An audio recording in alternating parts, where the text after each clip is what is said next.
చిరునవ్వు గ్రసింపబడుతుందా? కాబట్టి అమ్మా నీ చిరునవ్వుతో పోలిక చెప్పడానికి నాకు వస్తువేం లేదు లోకంలో అవతలమన్నది. నేను చెప్పలేను, నీ చిరునవ్వుకి నీ చిరునవ్వే సాటి, అంతే. దానికి లోకంలో వస్తువులకి పోలికలు ఎక్కడున్నాయమ్మా? చంద్రుడు పనికిరాడు, అమృతభాండం పనికిరాదు, పాలసముద్రం పనికిరాదు, సాక్షాత్ దేవగంగ పనికిరాదు, ఇంక దేంతో పోల్చలేను. కాబట్టమ్మా నీ యొక్క చిరునవ్వుకి పోలిక చెప్పడం అనేటటువంటిది లోకంలో ఏ వస్తువు చేత సంభవము కాదు.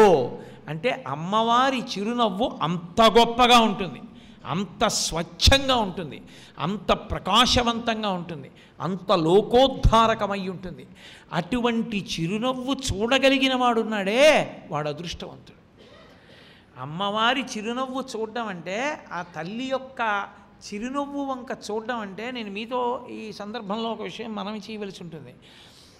పెద్దవాళ్ళు ఏం చెప్తారంటే, ధ్యానం చేసేటప్పుడు అమ్మవారి ముఖమండలాన్ని ధ్యానం చేయడం కష్టం అసలు. ఎందుకంటే అమ్మవారి ముఖమండలాన్ని అంతటినీ ధ్యానం చేయడం చాలా కష్టం. అమ్మవారి ముఖమండలాన్ని ధ్యానం చేయక్కర్లేదు, అమ్మవారి ముక్కుకి పెట్టుకున్నటువంటి నాసాభరణానికి ఉన్నటువంటి ముత్యం ఊపిరి పీల్చినప్పుడు లోపలికెళ్ళి ఇలా కొంచెం పైకొచ్చి కొంచెం లోపలికి ఎడుతూ ఉంటుంది. అసౌ నాసావంశస్తు హినగిరి వంశధ్వజపటి అంటారు. పెళ్ళయిన తర్వాత కొంతకాలం ఆ శ్లోకాన్ని చదువుతూ అమ్మవారి ముక్కులోంచి బయటికి వచ్చి లోపలికి వెడుతున్నటువంటి ముత్యాన్ని కానీ ధ్యానం చేస్తే మళ్ళీ ఆ వంశంలో అతని కడుపున 3 తరాల లోపల శంకర భగవత్పాదుల వంటి, చంద్రశేఖరేంద్ర సరస్వతి మహాస్వామి వంటి, చంద్రశేఖర భారతి వంటి మహాపురుషులు పుడతారు. అంటే అమ్మవారి ముక్కుకి పెట్టుకున్నటువంటి ముత్యం లోపలికెళ్ళి పైకి రావడం ధ్యానం చేస్తేనే అంత గొప్పదైతే, అమ్మవారి ముఖమండల ధ్యానం మాటలు కాదది. అందుకే శంకరాచార్యుల వాళ్ళ లలాటం లావణ్యజ్యుతి విమలమాభాతి తవయత్ అంటూ ప్రతిదానికి లలితా సహస్రనామ స్తోత్ర వ్యాఖ్యానమా అన్నట్టుగా శ్లోకాలు ఇచ్చారు, బీజాక్షర సంపుటీకరణం చేస్తూ. అంత గొప్ప ధ్యానయోగ్యము. పైగా మీకు ఇంకొక రహస్యం ఏమిటో తెలుసా? అమ్మవారి యొక్క ముఖమండలాన్ని కానీ నిజంగా ధ్యానం చెయ్యగలిగిన వాడు ఎవడైనా ఉంటే వాడికి ఉత్తర క్షణంలో కనపడేది అంటే పూర్ణచంద్రబింబం కన్నా 1,000,000 రెట్ల ప్రకాశవంతంగా కనపడుతుంది ఆవిడ చిరునవ్వుతో. కనపడడం వల్ల ఏమవుతాడంటే ఒక పట్టాన బహిర్ముఖుడు కాలేడు.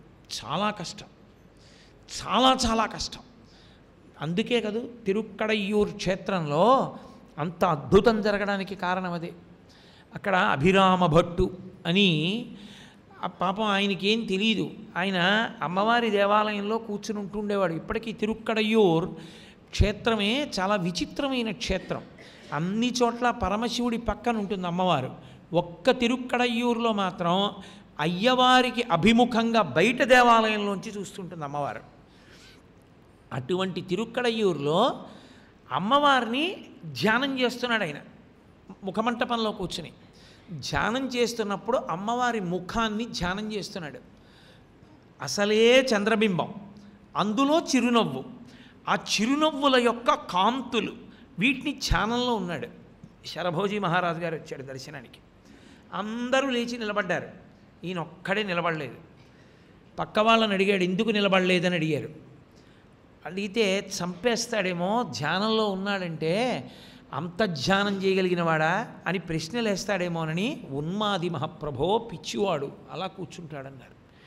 ఆయన లోపలికి వెళ్ళి అమ్మవారి పూజ చేసి దర్శనం చేసుకుని బయటకు వస్తున్నాడు. ఆయన అలాగే ఉన్నాడు అభిరామ భట్టు. ఉంటే ఆయనకు అనుమానం వచ్చింది. ఆయన ముఖం యొక్క కాంతి వంక చూశాడు, ఆ ఆనందం చూశాడు. లోపల అమ్మవారి ముఖమండల ధ్యానం చేస్తున్నాడు. ఆ సంతోషాన్ని చూసి ఇతను ఉన్మాది కాడు అని తెలుసుకున్నాడు. బహిర్ముఖుణ్ణి చేయమన్నాడు. ఏదో మెల్లిగా తట్టారు, చేశారు. బహిర్ముఖుడు ఇక్కడ కళ్ళు తెరిచాడు. కానీ అమ్మవారి ముఖమండల ధ్యానం చేస్తున్న కారణం చేత అతనికి పూర్ణచంద్రబింబం కనపడుతోంది ఇంకా మనసులో. బయటికి వచ్చినా అతనికి ఇంకా వదిలిపెట్టలేదు అది. రాజు పిచ్చివాడో కాదో చూద్దామని ఆ రోజు అమావాస్య, ఇవాళ తిథి ఏమిటని అడిగాడు. పౌర్ణమి అన్నాడు ఆయన. ఎందుకని పూర్ణచంద్రబింబాన్ని చూస్తున్నాడు లోపల అమ్మవారి ముఖమండలాన్ని. పౌర్ణమి అన్నాడు. రాజు ఏమనలేదు. ఇవాళ రాత్రి వస్తాను, నాకు పూర్ణచంద్రబింబం చూపిస్తావా అన్నాడు. తను చూస్తున్నాడుగా అన్నాడు. వెళ్ళిపోయాడు రాజు. మిగిలిన వాళ్ళందరూ నింద చేశారు. ఎంత మాట అన్నావురా, ఇవాళ అమావాస్య, ఎక్కడి నుంచి వస్తుందిరా పూర్ణచంద్రబింబం అని. అమ్మవారే రక్షిస్తుంది, నేను బాధపడడం ఎందుకు అని సాయంకాలం సంధ్యావందనం చేసుకుని కూర్చున్నాడు. అభిరామ అంతాది అంటారు. ఏ పాదంతో శ్లోకం పూర్తవుతుందో ఆ పాదంతోనే మళ్ళీ మొదలు పెడతారు. ఇప్పటికీ కామాక్షి అమ్మవారి దేవాలయంలో ఉత్సవ కామాక్షి పక్కనున్న గోడంతా అభిరామ అంతాది రాసి ఉంటుంది. ఆయన ఆ అంతాది చెప్తున్నాడు. అందులో 69వ శ్లోకం దగ్గరికి వచ్చాడు.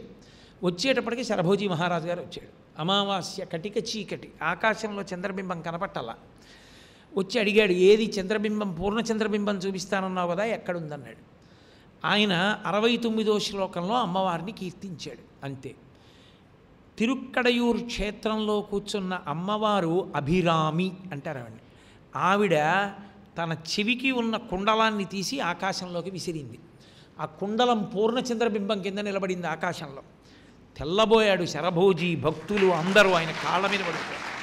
ఇప్పటికీ అభిరామి అంతాది మనం మూకపంచశతి సంస్కృతంలో ఉన్నదాన్ని ఎంత గొప్పగా చెప్పుకుంటారో ద్రవిడ దేశం అంతటా అభిరామ అంతాదిని అంత గొప్పదిగా చెప్పుకుంటారు.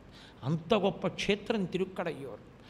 అటువంటి క్షేత్రంలో యథార్థంగా జరిగినటువంటి సంఘటన కాబట్టి ఇప్పటికీ జాజిపువ్వు పూస్తుంది.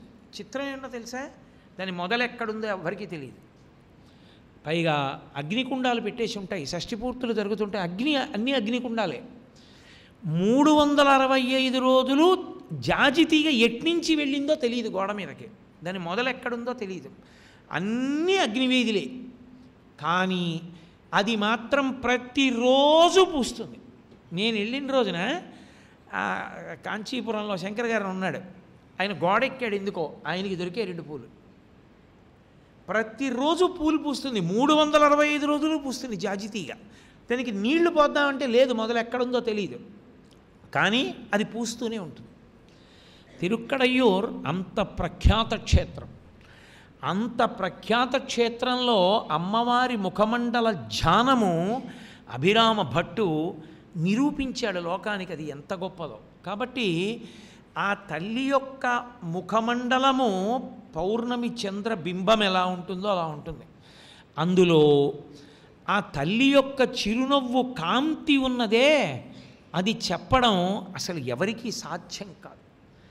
అమ్మవారి చిరునవ్వు ఒక్కదాని మీదే 100 శ్లోకాలు చెప్పాడు ఆయన మహానుభావుడు. మందస్మిత శతకం అని 100 శ్లోకాలు చెప్పాడు. అసలు మీకు అన్నిటికన్నా గొప్ప విషయం ఏంటంటే, పరమశివుడంతటి వాడు ఆ మందస్మితము నుండి వచ్చేటటువంటి కాంతుల యందు మునిగిపోతూ ఉంటాడు. ఆ తల్లి యొక్క చిరునవ్వు కాంతి అంత గొప్పగా ఉంటుంది. దంతపంక్తి కనపడకుండా కేవలం పెదవిలు కొద్దిగా విచ్చుకోనట్టుగా ముఖమునందు ఆ ప్రసన్నత కనపడేటట్టుగా ఆవిడ నవ్వు పులువుకుందా అన్నట్టు నవ్వుతుంది. అది ఆ మందస్మితం యొక్క గొప్పతనం. అది తస్మిన్ మల్లీ కుసుమ సుషమాం, మల్లె పువ్వు యొక్క కాంతి మంకెన పువ్వులో కనపడుతుంది. అంటే అమ్మా, నీ పెదవుల దగ్గర ఆ చిరునవ్వుల యొక్క కాంతులు కనపడుతున్నాయి నాకు, అది తెలుపు అని గుర్తు. తెలుపు అంటే స్వచ్ఛము.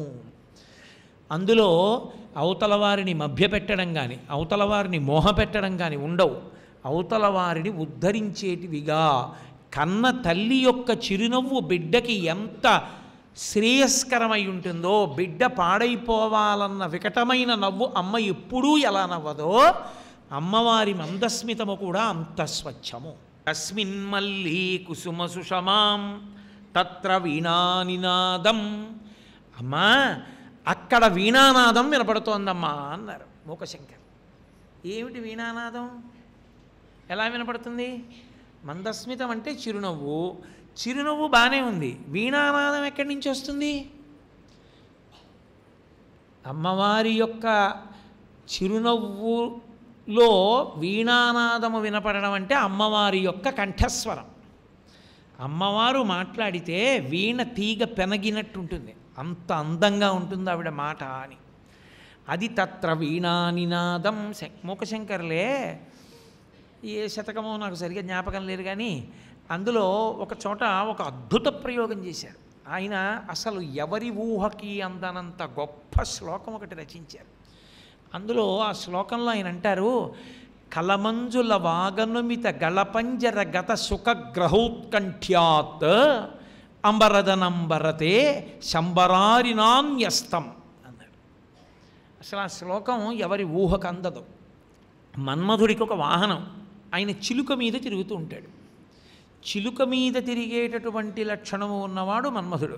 అందుకే ఇప్పటికీ మీరు కంచి వరదరాజస్వామి వారి దేవాలయానికి వెడితే, కంచి వరదరాజస్వామి దేవాలయం ఏకాంబరేశ్వర దేవాలయంలో అమ్మవారి అద్దాల మంటపం ఉంటుంది. అమ్మవారి అద్దాల మంటపం దగ్గర ఉన్న 2 స్తంభాల మీద చూస్తే 2 చిలుకల మీద మన్మధుడు రతీదేవి కూర్చుని ఉంటారు. ఆ విల్లు పట్టుకుని 5 బాణాలు పట్టుకుని వేస్తూ సంతోషంగా చిలుకల మీద కూర్చుని ఉంటారు. ఆ మన్మధుడిది చిలుక వాహనం. చిలుకని ఏం చేస్తారండి, వాహనాన్ని ఏం చేస్తారు, పార్కింగ్ ప్లేస్లో పెడతారు కదా. ఇప్పుడు అది ఎంత గొప్పదైనా వాహనాన్ని ఏం చేస్తారు, కింద వదిలేస్తారు, వదిలేసి వెళ్ళిపోతారు, లోపలికి అంతఃపురంలోకి వెళ్ళిపోతారు. అవి జీవం ఉన్నవైనా అంతే. ఇంద్రుడు ఐరావతమైనా అంతే. అంతఃపురంలో పడగదిలో తీసుకెళ్ళి మంచం కొడుకు కట్టుకోడు, బయట వదిలిపెట్టి పెడతాడు. కాబట్టి ఆయన ఏం చేశాడు మన్మధుడు, ఓ రోజున తన చిలకని వీధిలో వదిలిపెట్టి, అంటే తన అంతఃపురం యొక్క బాహ్య ప్రదేశమునందు విడిచిపెట్టి తన లోపలికి వెళ్ళిపోయాడు. అందులో మన్మధుడికి అవసరమైనంతగా వాహనం ఎవరికీ ఉండదు. ఎందుకని ఎప్పుడూ తిరుగుతూనే ఉండాలి, బాణాలు వేస్తూనే ఉండాలి. ఏదో పాపం కుక్కడు మంచినీళ్ళు తాగడానికి వెళ్ళాడేమో లోపలికి, వెళ్ళి బయటకు వచ్చాడు, వాహనం కనపడలేదు. వాహనం కనపడకపోతే పెద్ద ప్రమాదం మన్మధుడికి. ఎందుకని సృష్టి ఆగిపోతుంది, సృష్టి జరగాలి మళ్ళీ. లోకం అనేకమైనటువంటి కోరికలు పొందవద్దు. మన్మధుడి బాణములు అంటే మీరు కేవలముగా ఏదో స్త్రీ పురుష సంబంధమైన కామం ఒక్కటే అనుకోకండి. అందుకే అరవిందము, అశోకము, నవమల్లికము, నీలోత్పలము, చూతమున 5 బాణములు వేస్తాడు ఆయన. ఇవన్నీ కామ సంబంధములు, అనేకమైన కోరికలు పుడుతుంటాయి అందులో. ఇందులో మరి మన్మధుడు బాణాలు వేయడం ఆగిపోయింది అనుకోండి, లోకంలో ఎవరికి కోరికలు ఉండవు, హాయిగా సంతోషంగా అలా కూర్చుని ఉంటాడు. భగవత్కామం కూడా ఉండదు, ప్రమాదం కదా. మరి సంధ్యావందనం చేద్దామన్న కోరిక కూడా ఉండదు, పూజ చేద్దామన్న కోరిక ఉండదు, ఏ కోరిక ఎవరికే ఉండదు. ఎవడి మానన వాడు జడుళ్ళో పడి ఉంటాడు. కాబట్టి ఇప్పుడు కోరికలు ఉండాలంటే మన్మధుడు చిలుక మీద ఎప్పుడు తిరుగుతూ ఉండాలి వేగంగా. తిరగాలంటే వాహనం లేదు, ఎటో పోయింది. అయ్యి బాబోయ్, ఇప్పుడు వాహనం లేకపోతే ఎలా నా కర్తవ్యం? అన్ని పనులు మానేసి వాహనం, ఎవరు వాహనం మీద కూర్చుంటాడో వాడు బయటకు వచ్చేటప్పటికి అది సిద్ధంగా ఉండాలి. అది వాహనం అంటే దాని లక్షణం. అంతేకాని ఆ వాహనాన్ని ఎవడెక్కాలో వాడు వెతుక్కోవడం మొదలెడితే ఇంకా అర్థం ఎక్కడుంది? ఈయన వెతుక్కుంటున్నాడు తన చిలకని. అది దివ్యమైన చిలుక, మన్మధుడు ఎక్కే చిలుక. అది అద్భుతంగా పాటలు పాడుతుంది, ఆయనకి సహకరిస్తుంది. వెతుక్కుంటున్నాడు ఎక్కడుందని. చూడండి, ఆవులు ఉంటాయి, దూడలును గేదెలు, అవిని. వాడు గుర్తుపట్టడానికి ఏం చేస్తారంటే పిలుస్తారు ఏదో, ఓ దానికి ఏదో రాముడో భీముడో పెడతాడు. భీముడో అని పిలిస్తే అంబా అంటుంది అది. అలా ఆయన ఏదో పేరెట్టుకున్నాడు ఆ చిలక్కి, పిలిస్తే అది పలుకుతుంది.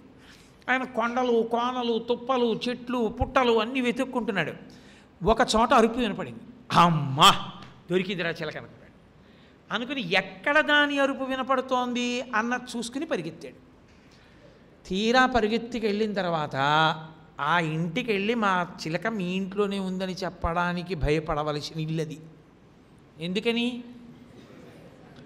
అది పరదేవత యొక్క గృహం. అక్కడికి వెళ్ళి, అమ్మ మా చిలక మీ ఇంట్లోకి వచ్చేసిందమ్మా, మీరు ఎత్తుకుపోయారంటే ఏమైనా పదం ఉంటుందా? శివుడు కాలిస్తే ఆవిడ బతికించింది. ఆవిడితో వ్యవహారం చాలా జాగ్రత్తగా ఉండాలి. ఎందుకని? ధ్వనిని బట్టి కనిపెట్టాడు ఎక్కడి నుంచి వస్తోంది చిలుక మాట అని. గళపంజర వాగనుమిత, అమ్మవారి యొక్క కంఠమనేటటువంటి పంజరంలోంచి వినపడుతోంది ఆ మాట. మన్మధుడి చిలుక ఇక్కడ కూర్చుంది. ఇప్పుడు ఆ చిలకని అమ్మ నా చిలకని ఈ కంఠంలో ఉందమ్మా అంటే నీ చిలకని నేను దాచేశానంటావా అందనుకోండి, ఎంత ప్రమాదం. పైగా మనుశ్చంద్ర కుబేరశ్చ లోపాముద్రాసమన్మద అగస్తీరగ్ని సూర్యశ్చ ఇంద్రస్కంధ శివస్తథ క్రోధభట్టారకో దేవ్యా ద్వాదశామి ఉపాసకాహ అని ఈ 12 మంది అమ్మవారి ఉపాసకులు. అందులో మన్మధుడు ఒకడు, విశేషమైన భక్తుడు. అమ్మ నా చిలక నీ కంఠంలో ఉండిపోయిందమ్మా, కొంచెం బయటకు వదిలేయి అని ఎలా అంటాడు? ఆ చిలక అరుస్తోంది. అమ్మవారి యొక్క మాట అంత అందంగా ఉంటుంది, మన్మధుడి చిలుక పలికినట్టు ఉంటుందని చెప్పడానికి మూకశంకరుల ప్రయోగం. ఇప్పుడు ఆ చిలుక పలుకుతోంది. అమ్మ నా చిలక ఉందమ్మా నీ కంఠంలో అంటే ఆవిడ కోపం వస్తుంది. అనకపోతే వాహనం లేదు. ఏరా నువ్వు ఏ పని చేయకుండా అలా కూర్చుంటున్నావేంటి, ఎక్కడికి వెళ్ళటం లేదు, లోకమంతా క్షోభిస్తోందంటే ఏం చెప్పుకుంటాడు? అమ్మ నా చిలక లేదమ్మా అనాలి. అది చిలక లేకపోవడం ఏమైందంటే మళ్ళీ ఈ కంఠంలో ఉందనాలి. ఎలా ఆలోచించేట? ఇలా కాదు, చిలుకకు బలహీనత ఉంది. ఏమిటది? దానికి దొండపండు కనపడితే గభాలను దూకి కొరుకుతుంది. కాబట్టి ఒక ఎర్రగా ఆరముగ్గిన దొండపండు ఒకటి తీసుకెళ్ళి అక్కడ పెడతా అమ్మవారి నోటి దగ్గర, కంఠంలో ఉన్న చిలక బయటికి దూకేస్తుందని అమ్మవారి నోటి దగ్గర అని తెరిచినప్పుడు చిలక చూడాలని ఎర్ర దొండపండు పెట్టేట. అదే అమ్మవారి పెదివి అన్నారు శంకరాచార్య వారు. గలమంజుల వాగనుమిత గలపంజర గత సుఖగ్రహౌత్కంఠ్యాత్ అంబరదనంబరతే బింబఫలం శంబరారి నా న్యస్తం. న్యస్తం అంటే ఉంచాడు ఎవరు? శంబరారి, శంబరుని యొక్క విరోధి మన్మధుడు. ఆయన నీ కంఠంలో ఉండిపోయిన తన చిలుక కోసం పెట్టాడా అన్నట్టుగా ఉందమ్మా నీ పెదిమి ఎర్రటి దొండపండులా అన్నారు. బహుశా వాంగ్మయంలో ఎక్కడా అమ్మవారి పెదవి మీద ఇంత గొప్ప శ్లోకం లేదు. అంటే ఆవిడ కంఠం ఆవిడ పలికితే అలా ఉంటుంది అని. అమ్మవారి కంఠం పలకడం అంటే సరస్వతీదేవి పాట పాడడం మానేసి అలా ఉంటుంది ఆవిడ కంఠం. శంకరాచార్యులు వారు సౌందర్యలహరి చేస్తూ అంటారు, విపంచాగాయంతి వివిధమపదానం పశుపతే తయారబ్ధే వక్తుం చలిత శిరసా సాధువచని తదీయైర్మాధుర్యైరపలపిత తంత్రీకలరవాం నిజాం వీణావాణి నిచులయతి చోళేన నిభృతాం అన్నారు. అమ్మవారి దగ్గరికి వచ్చి అమ్మవారి మీద కీర్తనలు చేస్తే ఆవిడికి చికాకు. ఏమిట్రా నన్ను పోగొడతాడు ఏమిట్రా వీడు అంటుందిట. అందుకని ఆవిడ మహాపతివ్రత కాబట్టి ఆవిడికి తన భర్తని కీర్తిస్తే సంతోషం. అందుకని అమ్మవారి దగ్గరికి వచ్చి కూర్చుంది సరస్వతీదేవి. కూర్చుని విపంచాగాయంతి వివిధమపదానం పశుపతే, పశుపతి పరమశివుడి మీద కీర్తనలు చేస్తోంది. అంత గొప్పవాడమ్మా, ఇంత గొప్పవాడమ్మా, మన్మధుడిని కాల్చేశాడమ్మా, యమధర్మరాజు గారిని తన్నేశాడమ్మా అని కీర్తనలు పాడుతోంది. అమ్మవారు చలిత శిరసా సాధువచనే, ప్రవచనం వినేటప్పుడు మౌనంగా కదలకుండా వినాలి. సంగీతం కానీ నృత్యం కానీ చూస్తే తల కదపాలి, లేకపోతే శ్రోతకి ధర్మం తెలియదు, శ్రోతకి పరిపక్వత లేదని గుర్తు. సంగీత సభయందు నృత్య సభయందు ప్రవచనంలో కూర్చున్నట్టు ఇలా కూర్చోకూడదు, తల కదుపుతూ ఉండాలి. ఇలాగ అలా తల కదుపుతుంటే పాడేవాళ్ళకి సంతోషంగా ఉంటుంది, బాగుందిరా వాడు తలాడిస్తున్నాడు అని. ప్రవచనంలో కూర్చుని ఇలా తలాడిస్తున్నారనుకోండి, రంజకత్వం కోసం కాదు, ధర్మం తెలుసుకోవడానికి శ్రద్ధగా కూర్చుని వినాలి. కాబట్టి చలిత శిరసా, శంకర భగవత్పాదులు ధర్మాన్ని అంత గొప్పగా చెప్తారు. శ్రోతకి ధర్మం ఉంటుంది. అందుకే సభాప్రవేశం ఎవరు పడితే వాళ్ళు చేయకూడదు. ఏ సభయందు ఎవరు ప్రవేశించాలో వాళ్ళు ప్రవేశించాలి తప్ప ప్రతి సభలోనూ ప్రతి వాళ్ళకి ప్రవేశార్హత ఉండదు. అందరూ ఆహ్వానితులే అని రాస్తారు, తప్పది, అలా రాయకూడదు. అందరూ ఆహ్వానితులే అంటే చంటిపిల్ల ఏడుస్తుండగా దాన్ని ఎత్తుకుని కూడా వస్తారు సభలోకి. అందరూ ఆహ్వానితులు ఎలా అవుతారు? దాని ప్రయోజనాన్ని అందుకోవడానికి తగినటువంటి పరిణితి ఉన్నవారు మాత్రమే ఆ సభకి అర్హులు. బయట వానబడుతోందని లేకపోతే ఇంట్లో ఉక్కబోస్తోందని కరెంట్ లేదు ఏసీ ఆడిటోరియం అని వచ్చి కూర్చోవడానికి వచ్చేవాళ్ళు అర్హులు కారు. భక్తి కలిగినటువంటి వారు, దాని గురించి తెలుసుకుందామనుకున్న వాళ్ళు మాత్రమే అర్హులు తప్ప అందరూ అర్హులు కారు సభాప్రవేశానికి. లేకపోతే సభ యొక్క ప్రయోజనం దెబ్బతింటుంది. సభాభ్య సభాపతిభ్యశ్చ వో నమో నమో అంది యజుర్వేదం. అది ఈశ్వర స్వరూపం. ఆ స్వరూపాన్ని పాడు చేయకూడదు. పాడు చేయకూడదంటే ఏ సభ యందు ఎవరు ప్రవేశించాలి, ఆ సభాప్రవేశమునకు వారు అర్హులేనా అది చూసి ప్రవేశపెట్టాలి. అందుకే ఆధ్యాత్మిక సభకి ఎంతమంది ఉండాలని అడిగారు. మంది కోసం చెప్పకూడదు ప్రసంగాలు. పరిణతి కలిగిన ఒక్కడి కోసమే. మూకపంచశతి అమ్మవారు చెప్పించింది అంటే కామాక్షి పరదేవత అనుకుంది. 7 రోజులు వీడు చెప్పాలి. 7 రోజులు ఎవరి కోసమో చెప్పిస్తోంది ఆవిడ. ఎవరో ఉన్నారు, ఎవరన్నది ఆవిడికి తెలుసు. ఆవిడ ఆ ఒక్కడి కోసం చెప్పిస్తోంది. ఆ ఒక్కడు తెలిసిపోకూడదు, అందుకని చాలామంది చేత పరివేష్టితులు చేస్తుంది. కంచిలో అన్నదానం మొదలుపెట్టారు. మొదలుపెట్టినప్పుడు ఓ రోజు 100, ఓ రోజు 200, ఓ రోజు 500, ఓ రోజు 1000, ఓ రోజు 2000 అలా పెరిగిపోయారు. పీఠం శ్రీకార్యం పరమాచార్య స్వామి వారి దగ్గరికి వెళ్ళి అన్నాడు, అయ్యా 100 మందితో మొదలెట్టాం, రోజుకి 2000 మంది 3000 మంది అన్నం తినేస్తున్నారు. పూర్వం ఇక్కడ ఉద్యోగానికి క్యారేజీ తెచ్చుకునే వాళ్ళు క్యారేజ్ మానేసి ఇక్కడికి వచ్చేస్తున్నారు భోజనానికి, ఇంతమందికి అన్నం పెట్టాలా అని అడిగాడు. అడిగితే పరమాచార్య స్వామి వారు అలాగే కూర్చుని ఒక్క క్షణం ఆలోచించి అన్నారు, ఒక్క మహాత్ముడైనా తిన్నాడంటావా అన్నారు. అయ్యో తినకపోవడం ఏంటండి, తిన్నాడు అన్నారు. ఆ ఒక్క మహాత్ముడు అన్నం తినడానికి నువ్వు ఇంతమందికి అన్నం పెట్టాలి, ఈ ఫలితం ఉంటే కానీ వాడు వచ్చి తింటాం. ఆ ఒక్కడెవడో ఉంటాడు కామాక్షి పరదేవత దృష్టిలో, ఆ ఒక్కడికి ఆవిడ ఏదో విశేషమైనటువంటి ప్రయోజనాన్ని కల్పించాలనుకుంది. ఆవిడ మరి పరిపూర్ణ స్వరూపం కదా శ్రీ విద్యాతంత్రంలో. ఆవిడ ఏదో విశేష ప్రయోజనం చెయ్యాలి అనుకుంటుంది. ఆ విశేష ప్రయోజనం చెయ్యాలనుకున్నప్పుడు ఆ ఒక్కడే ఉన్నాడనుకోండి, దొరికిపోతాడు. అమ్మవారి అనుగ్రహం పొందినవాడు వీడొక్కడే అని తెలుస్తుంది. అది తెలియకుండా ఉండడానికి చాలామందిని చుట్టూ పెడుతుంది. చెప్పేవాడు ఎలాగో తెలుస్తాడు, వీణ్ణే వాడింది అని. కానీ ఎవరి కోసం అది చాలా ప్రధానం, ఎవరి కోసమో దాస్తుంది. ఆ ఏ ఒక్కడో వాడు పాడవకుండా ఉండడానికి ఆ సభలోకి వచ్చే వాళ్లకు అర్హత ఉండాలి. లేకపోతే ఏమవుతుందంటే వాడు పాడైపోతాడు. ఎవడు అందుకోవాలనుకున్నాడో యజ్ఞాన్ని రాక్షసులు పాడి చేసేసినట్టు సభ యొక్క స్వరూపాన్ని పాడు చేస్తే అందుకోవలసిన వాడు అందుకోలేడు, పోగొట్టేసుకుంటాడు. ఈయనగాచి నక్కల పాలైపోయిందంటారు, అలా అయిపోతుంది. అందుకే ఏ సభలో ఎవరుండాలి అన్నది నిర్ణయం తప్ప ప్రతి సభకి జనం వచ్చేస్తే బాగుండు అన్నట్టుగా అందరూ ఆహ్వానితులే అని రాయడం తప్పే.